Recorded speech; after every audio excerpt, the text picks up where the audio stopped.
Hello, good morning students. In today's presentation we are going to see about logical operators. Logical is nothing but a condition, right? If that conditions are satisfied, the program will run. Otherwise, it will choose another path. Those are logically correct or incorrect. We are going to check that, right? And logical operators are the and or are not the main logical operators used in PERL, right? The logical and A and D. If you want to use a string and A, that should be an string. If you want to compare the two strings, we can use A and D. Otherwise, we can use A and the symbols, right? If the scalar variable is a number, means we can use this. And this is the difference mostly. And or, right? And this thing in the both should be true. Both should be satisfy the conditions, then only the program can give the result, otherwise they give the negative results, right? And for example, in these conditions, these two numbers are not zero, should be not be a zero, right? And A and B are both are bigger than zero. If the bigger than zero is, you can get the result okay, otherwise it will turn into off. And the logical or operators, in the basic difference between this and or is, in or any one condition will be satisfied and will give the positive results.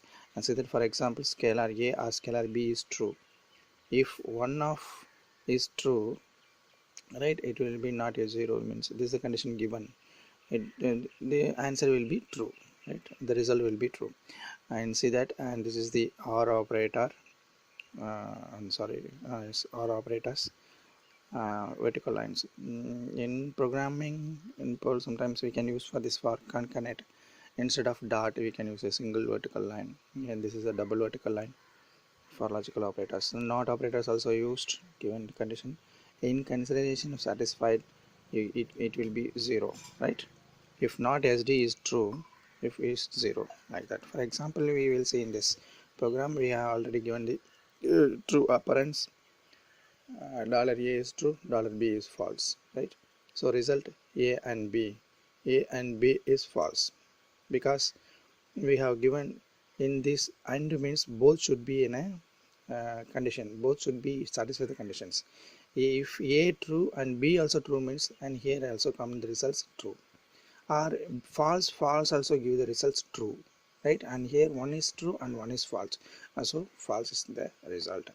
And here R operator A or B, let's see, any one is true, right? So the R operator is true.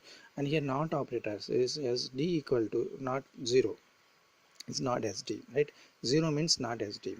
So what is that? Result is 1, right? Okay. The next, control flow constructs. In PERL, in the lengthiest programmings, we can use the control flow constructs for different opinions or different decisions in between the programming, right? We already knew this, and in these examples, so that arrow marks include the program flow for like flow chart, and the boxes denotes that a statement, do this or do that, otherwise other options may be terminated, like that. Okay. And then this is denote that test whether it is true or not, whether it is satisfied our conditions or not, like that. And the thing is here, the iteration by using loop, we can also use loop. This is the simplest one. If we do that, means it can go again and do the work. For that conditions we can use loop. We already knew the word iteration, and keep on trying or keep on searching until the results get definite one, right? The loop execution block statements again and again for the element is list. For example, for each element it do something and flow, program will flow, otherwise it goes again to the back to the element and do the searching or element. This is called as a loop, simple loop. An example for the flow constructs are if statements, loop constructs, and loop control constructs, right? For the in if statements, if else if unless, loop constructs while loop. And this is important when interactive program writing is stdin, means nothing but standard input from the keyboard. right? We can give the input from the keyboard, it will take, and which means it is not programmed, right? And the program will change according to our input. So the conditions are already fed in program, but the results based on our input.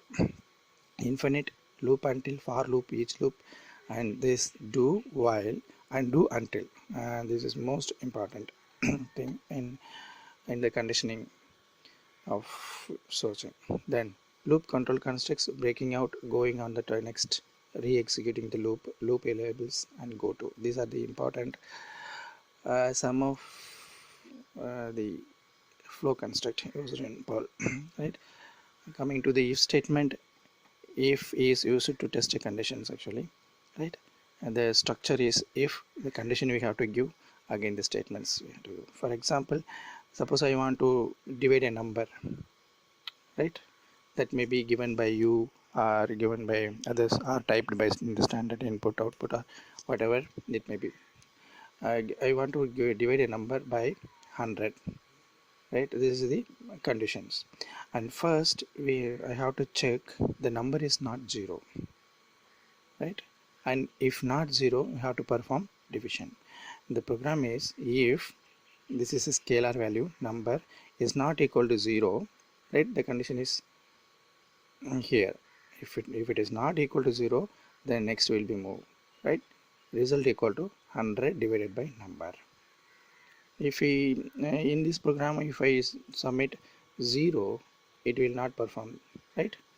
If it is more than 0, it will perform this. Okay, the numeric comparisons, we already knew these two operators. So for the numeric, you can go glance for this, and operators, this is for string and this is for numbers. You can use in if, how many ifs we can use, we can use more than 2 ifs, or how many we want, that depend on the program.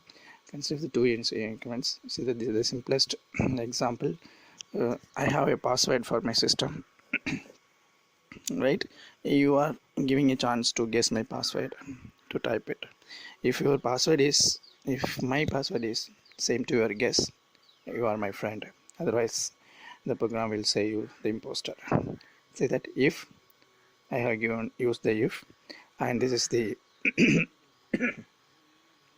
and this is the conditions, password equal to, see that eq you used because this both are strings, that means word, right? Equal to, open the curly brackets, print pass. When the password I have fed is equal to your case, so this pass, friend, new line comes. Otherwise it is not stopped here. So new line, the next new line is, if password is not equal to guess, die, go away, imposter. This is the simplest program by using if. You can use the if example for the examinations, and the most time we can use if, else. See, we have given different conditions. If the condition 1 is okay, action 1. Otherwise the condition 1 is not satisfied, go to the condition 2, else if, action 2 will perform. Otherwise the other one more conditions will given, so condition 3, so action 3. See, different actions depending on the conditions. Else the action 4, it may be in a die or escape, right? Understood, I think. For example here, and this is name word PERL file containing the codes. So we have to open this, use strict print, what is the weather like outside. Suppose I want to go work, if means if I want to go work means the weather should be normal, and it should not be hot temperature, and work, how much work is there, depending on that I will decide that whether I am going or not. Right? And here that is a program for that, print what is the weather like outside. So this is from keyboard, this will access from the keyboard, we will type that, and print how hot it is degrees, so temperature also we have to put, and how many emails are there. Emails here, that this is a work, or how many files are there, right? This also from keyboard. See that these three things are we have to feed depending on the and that day situation. Depending on these three parameters, I have to decide whether I have to go work or not. And if weather equal to snowing means it's snowing, let's go on. So snow is favorite one for me. I have said that print if it is snowing, let's go on. Else if weather equal to raining, no way, sorry, it's raining, so I am staying in home. This would be an maybe these are the things they automatically replied mail are used. Right? Sometimes we can get the automatic mail, and this is the basic one they are used. Else if temperature is lesser than 18, what happens? Too cold for me, so otherwise I won't. This is the result. Else if otherwise the work is more than 30, print sorry, just too busy, like that. Else what happens? Print well, why not? I have given the conditions. It should be snow, and it should be more than 18 degrees Celsius, and the work also less than 30 miles. If the conditions are passes, then the print will give well, why not? That means I will go to the work, like that. Hope you understood.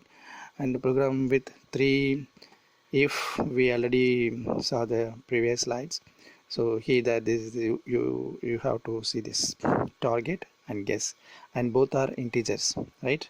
So we have to use this symbol for equal to.